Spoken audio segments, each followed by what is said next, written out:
And happy Sunday to all you guys out there. Welcome to the Sunday Live here on Inside Texas with my guy Ian Boyd. How are you today, Ian? Okay. Okay. Yeah, It's been a mixed weekend. yeah. I think I tweeted something out about a flag football loss like 2 days later, and I was getting trolled by people, but they just don't know, man. It just means more. All right, it's important and big stuff. But Ian, hope you're doing well. Hope you guys out there watching are doing well. Also, hope you've had a great weekend. It's been fun for Texas. Had a nice win. Texas taking care of Texas A&M on the hardwood yesterday. Baseball is taking care of business. Obviously, knocked off the Baylor Bears. Got Ohio State starting right now. But go ahead and hop on over to Inside Texas, guys, if y'all haven't done so, and take advantage of that $1 new member sale that we have going. You can see the fine works of a Mr. Ian Boyd, Eric Nalene, J Dub, everybody on the team over there. So come spend the off season with the Inside Texas gang. But today we have Ian here for 20, 30 minutes to talk about some concepts, some things that we may see Texas do offensively that, maybe they weren't able to do last year or in years prior under Steve Sarkisian because maybe you just don't have the personnel. In your eyes, Ian, in a perfect world with the lineup and the roster that Texas has built on the offensive side of the ball, if Texas were to have a ton of success with this offense or just a good amount of success, what are some of the key concepts we see out of Sark and Texas? Everyone knows he loves his post overs. Like, we get that. We know that we might run a little wide and outside zone. But outside of that, where is Texas going to hit some teams this year? The back shoulder fade would be a nice one to add. Now you got Cam Coleman.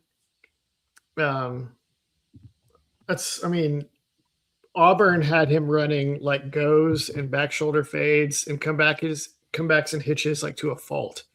Yep. Like, it was like you could do something else. It's not like a requirement that he only do these. But for Texas, adding a lot more of that would be helpful.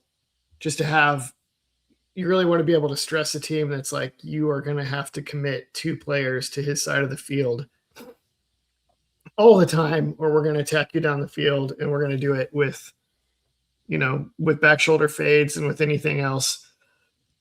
That hasn't really been Texas's Zimmo in previous years, but they didn't have Cam Coleman in previous years. So, especially last year, right? So I would think that would be a big one, is just stuff that gets real quick, Coleman a target. Real quick with Cam Coleman, and you referenced his history at Auburn and kind of a limited route tree. If you're watching, I guess that's on the quarterback play, right? That's on their play caller and their schemer, because Cam Coleman's got all the tricks in his bag. He can run mesh, he can go run. It felt like it was post, fade, comeback, or slant, and nothing else. But you don't see any limitations in Cam Coleman's as far as his nuances maybe of getting into the full route tree. Well, no, I don't think so. They literally didn't do it. So nothing. They pretty much didn't do it. So it's like, is there any flaws in his other routes? So he didn't run any other routes. Maybe, maybe not. I imagine that he is very capable of running some of the other stuff. I think Sark was running post curls a lot when he had like Worthy and Mitchell. Mm-hmm. It's just a deeper curl route where you start to run a post, and then when it's breaking down, then you come back. And there's no reason that Coleman couldn't be good at that. I don't see there's any reason why he couldn't be good at any of the other route adjustment kind of routes that Sark likes. They at least did some of that, where he seemed to have some adjustments on his routes where it's like, hey, if they play you this way, then break off your route here and do that. So I think all that stuff, just having that outside one-on-one, we're going to give you route adjustments and we're going to let you go try to win deep, and we're just going to throw you open. Having that is a big difference. And as simple as that is, I think that's probably the most important thing for this year. No, obviously, like, we've seen Ryan Wingo be have a lot of success in the screen game. You've seen Texas at times try to kind of, maybe unlock another level to the Ryan Wingo game underneath. But we've seen, it feels like a lot of his struggles have come underneath. A lot of it's drops. You know, you talk about one versus Ohio State on the third down before the Jack injury, his fourth down play where he's tackled short by Caleb Downs. A throw that could have been a little bit better, sure, but a ball that, in my opinion, needs to be caught.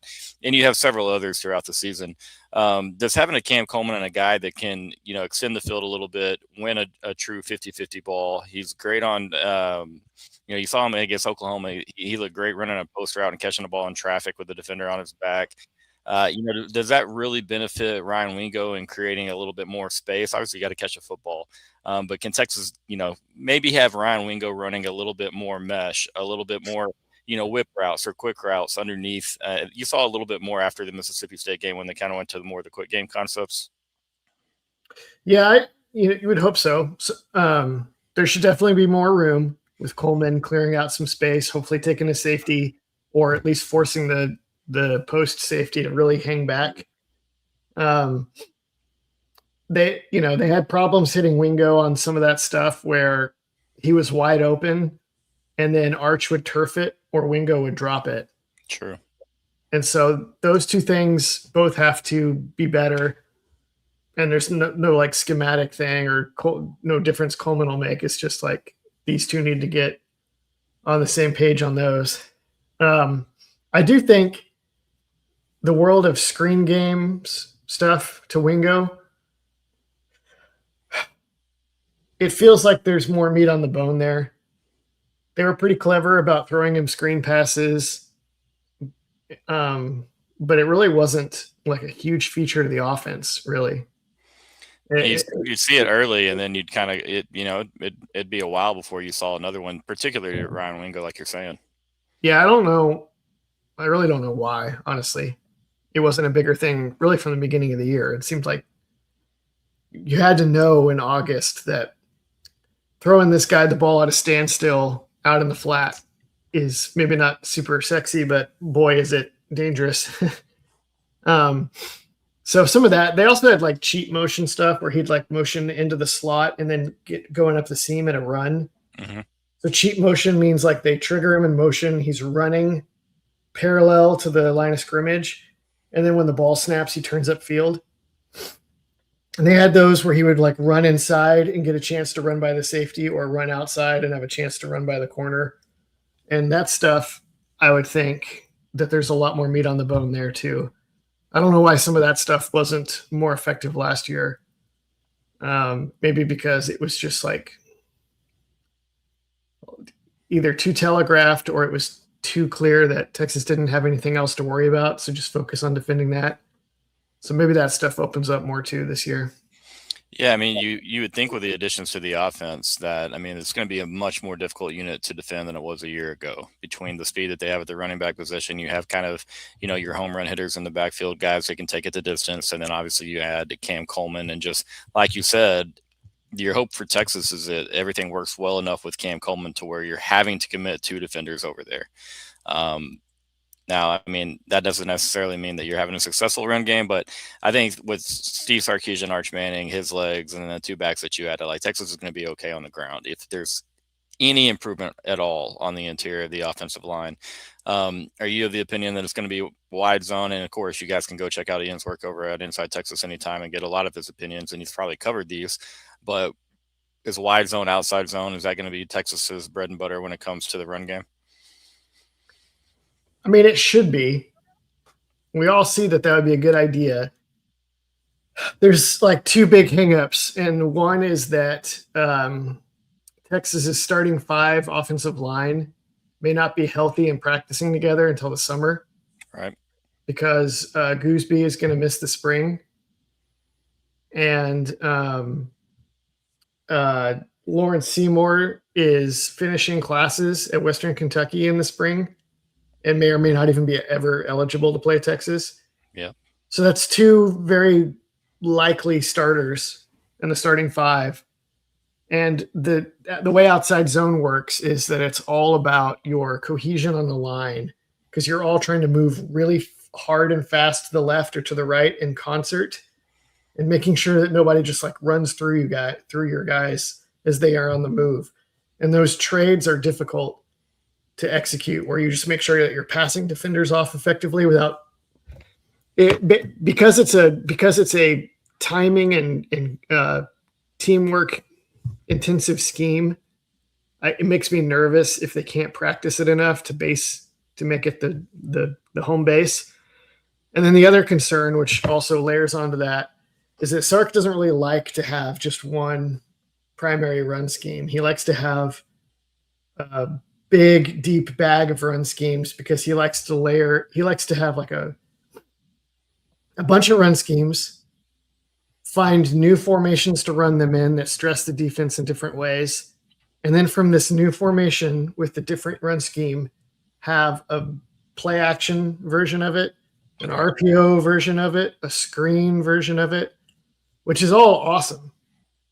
And a lot of that will be even more effective when they have like Masunis and Townsend at tight end blocking.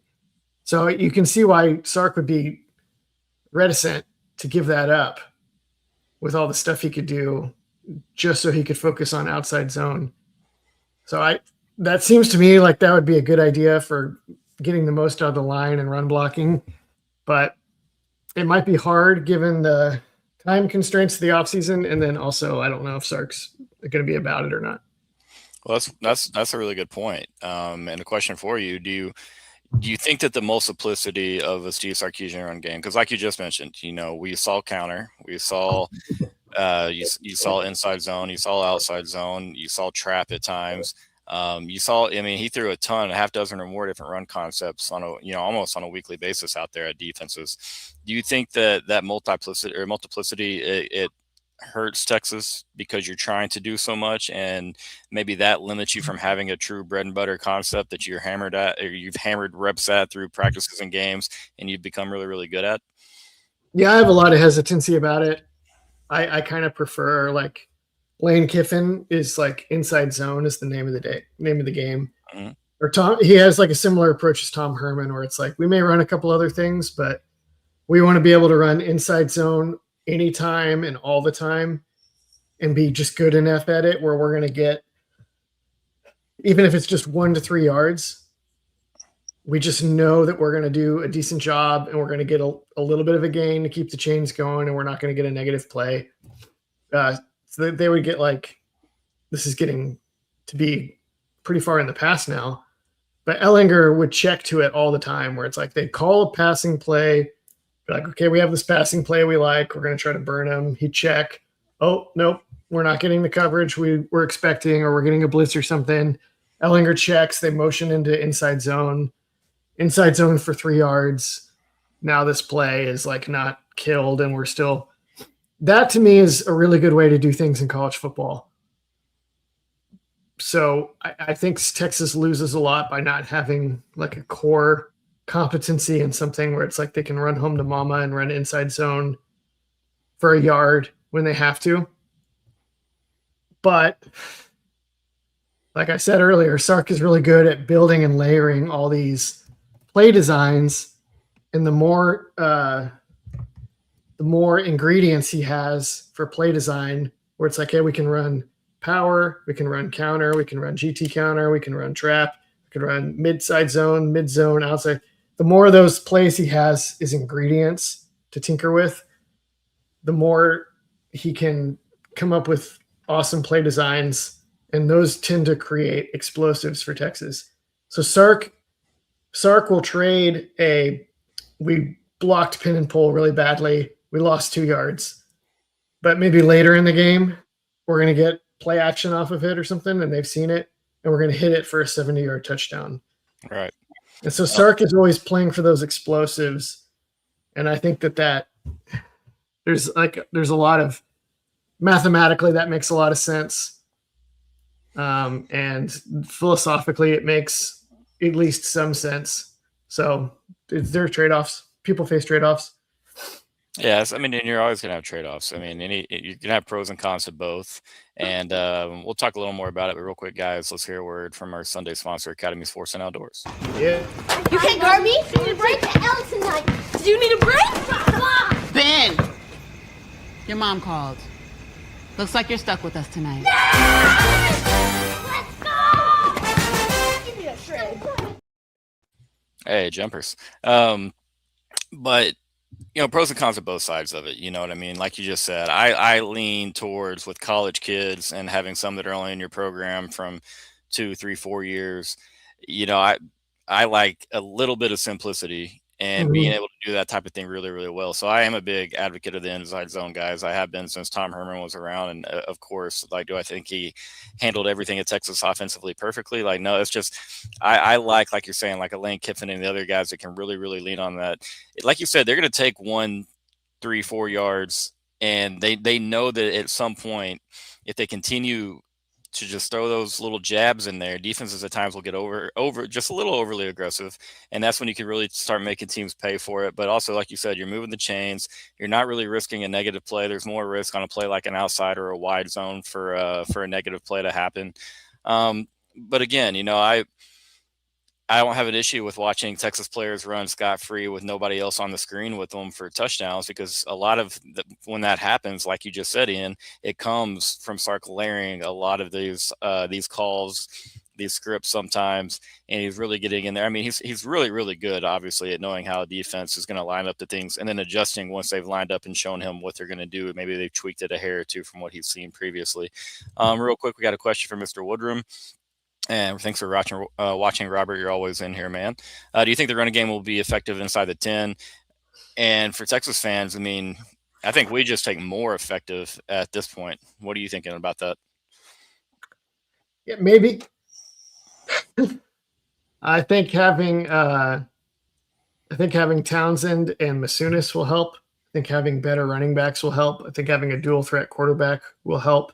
I think having a receiver that you cannot play one-on-one on the goal line and Cam Coleman will help if they can hit that fade near the goal line and they have to get a safety over there, then all of a sudden the run game gets way easier, right? Part of what makes the run game so hard is that your safeties are right there. They can't back up anymore. And so you have these two unblocked guys and all your normal run concepts that are just there immediately. And but if they have to stay wide, if you can make them get wide to cover the pass, then you eliminate that problem. So they have a lot of things that should help them. I don't think they're going to become interior maulers next year, where they haven't been the last few years. There's really no reason to think that they're going to be any better at that. It could be worse because they lost DJ Campbell.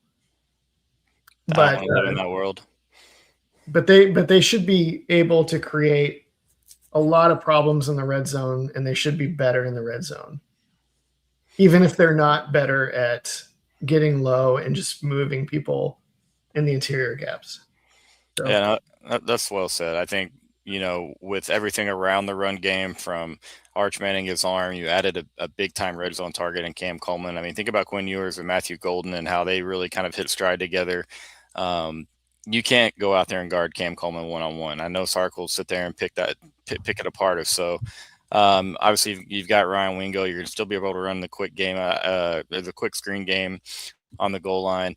But yeah, I think with the speed of the running backs of Texas, I think Hollywood Smothers will be a little bit more effective inside the 10 than Raleek. But I know that they'll still use Raleek Brown. I think they'll really try to stretch him out at times to the field side.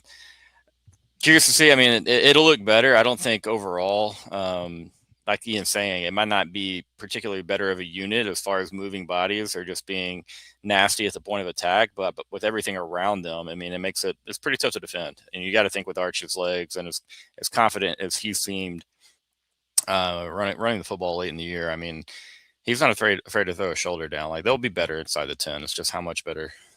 How hard do they have to work? Are they having to run Arch Manning twice inside the 5-yard line instead of, just once? Like, you don't want to have Arch just taking a lot of licks inside of the red zone week in and week out, in my opinion. But again, there's a lot of different ways Texas can hit you.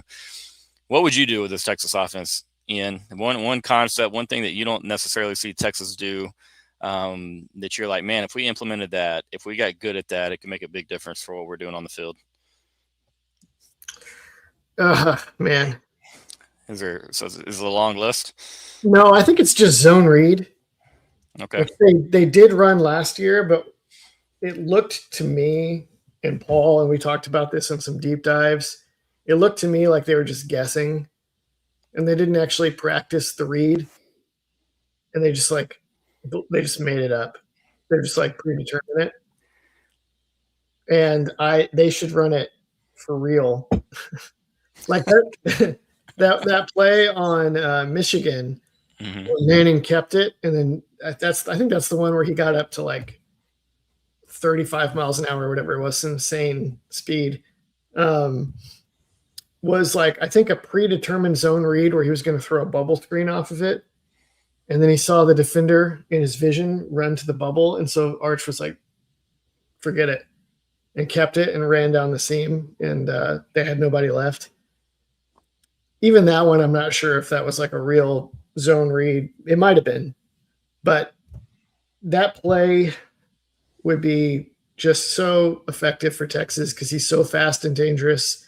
And most of the time, teams will respect the Manning keeper, and you just make it easier to run your zone plays with these fast running backs and with your offensive line. So, yeah, zone read would be the play, I think. And obviously on the red zone, too. Zone read is great in the red zone. Well, how many times have you seen Texas try to run an outside zone and we get chased down by the backside edge? You know what I mean? Like you're saying, Arch hits you enough. Would you rather give up a 25-yard run to Arch Manning or a 4 or 5 yard run to one of the Texas backs on inside zone or outside zone or something like that? You know what I mean? Like you're going to make that call every time where, like Ian's saying, you're going to respect Arch Manning. It becomes easier to run everything else. Obviously saw Texas have a ton of success, 2 decades ago with a quarterback running zone read and Vince Young, but they turned around with Colt McCoy, and Arch is more dangerous with his legs than Colt was. And they still ran zone read concepts with Colt McCoy quite often. So yeah, maybe we see more of it. It'd be nice, like you said, if it was a little bit cleaned up, if it was practiced a little bit, but had to ask that, man. You're always thinking football, looking at things and working on things, designing offense, not just flag football offense, clearly. So y'all go check out Ian's Substack if you haven't seen it. I don't have a link or anything for it here, but man, he's America's War Game. There you go, America's War Game. One of the top Substacks out there in the whole college football universe. Ian, anything else you want to bring up, touch on, cover when we're talking Texas and offense? Oh man, I don't know if I want to bring up flag. We were talking flag before this started. Oh, we don't have to, but we took a tough L in the playoffs. They totally overlooked this team. We played this team where we had like seen them play. We like watched them play, and their quarterback was like not super fast. He threw beautiful throws, but he wasn't super fast, and other teams weren't blitzing him. And so we just crossed them off the list, and we're like, we're gonna blitz that kid with super fast people, and he's never gonna get his feet set to throw these things, and we're gonna be fine. So don't worry about them. And it turns out if you do blitz them, they have counters. And they were not as bewildered by our insanely fast blitz as we expected. Still played good defense, but not quite good enough. Took a tough loss. But as far as Texas goes, there's also if people haven't been watching the videos me and Connor have been doing with Pack, we're getting really deep dive intensive into Muschamp's defensive schemes, and me in articles on InsideTexas.com, which is probably about $1 if you join right now if you're a new member. Is that right? Yep. It's always $1. It's always some new deal, but then it's $1 for new members for whatever period of time it is, right? Real cheap. Awesome value. Some of the things we're going to get into are things like how does Muschamp defend some of these Art Briles style spread offenses that are on the schedule. And there's a lot of thought that there's a lot of study to be done there and thought to be put into those articles, which I will be doing this offseason.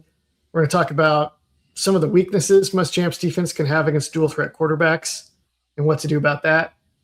And then we're going to talk about, is he going to stick with this Georgia 3-down defense, or is he going to try to play more 4-down defense so that Colin Simmons and Lance Jackson can play like more natural defensive end type spots and rush the passer more? So loads and loads of high-level Texas football content that we're going to be doing. Can't get it anywhere else. No, you can't get the in-depth actual football knowledge that you can find over on Inside Texas, as Ian just said. Those shows, I believe, drop Saturday mornings with you, Connor, and Pack. Yeah, y'all check those out, man. If you're an X's and O's guys, you'll absolutely love that. If you have questions about what a Will Muschamp defense will look like, go look at that, because again, there's a lot of speculation, because offenses continue to adapt, defenses obviously continue to adapt. Muschamp's been not necessarily out of the game, but hasn't had his full hand on a defense in a little while. And so what does he bring over from his time at Georgia? Very excited about it, man. Ian, we haven't really had a chance to, but 1 to 10, how excited were you when you heard the news about Muschamp's coming over? Oh man, I'll say an 8. Okay. I was very excited because I really love Muschamp. I like that defense. I was a student the last time he came to Texas, and it was awesome. He transformed the program, revitalized it, really. Different attitude for sure. And it was a new thing to get into in the offseason also. The only reason it wasn't a 10 was because, well, A, that defense still needs to be updated a little bit, which those guys are always trying to update that defense. So not a huge worry, but needs a little bit of an update. And I liked Pete Kwiatkowski. It wasn't exciting to me to see him go. I understood it. I don't think it was wrong. I think Sark really went for it and tried to make the team better and get a better staff configuration. But it's hard to be excited when a good coach is leaving town, who'd done nothing but produce good defenses at Texas. So that's more than fair. I felt the same. It wasn't like I was jumping up and down to see PK go, but I understood why it happened. And then you have to separate. I feel like separate that and the Muschamp announcement. Once you who it is, and obviously has experience at Texas. He did really good things here, and then has done good things pretty much everywhere he's gone. Folks in Gainesville might argue that comment, but it's fun to know. Some guys just know that they're hey, I'm an OC. Hey, I'm a defensive coordinator. Hey, I'm a strength and conditioning coach. And I think Muschamp is a DC, and he knows that at heart, and he's going to do good things here. Like you said, he's going to update, modernize his defense a little bit.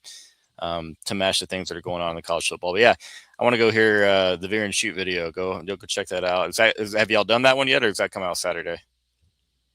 We've not done that one. I'll probably write about it before we get into a video. Okay. So. I'd say I normally catch everyone, and I hadn't seen that yet. So, all right, guys, y'all go hop on Inside Texas, check out all the things we're talking about here. But yeah, as Ian's saying, his videos with Connor and Pack, getting real deep in the weeds, dropping Saturday mornings. But Ian, thanks for doing this with me, man. Always fun to work with you. Guys, thanks for watching. Throw a like on the video if you haven't done so yet. And again, if you haven't subscribed to Inside Texas, just takes $1 to do so. Go hop over there and take advantage of that deal. Everybody, go have a great Sunday. We'll catch y'all later here on Inside Texas.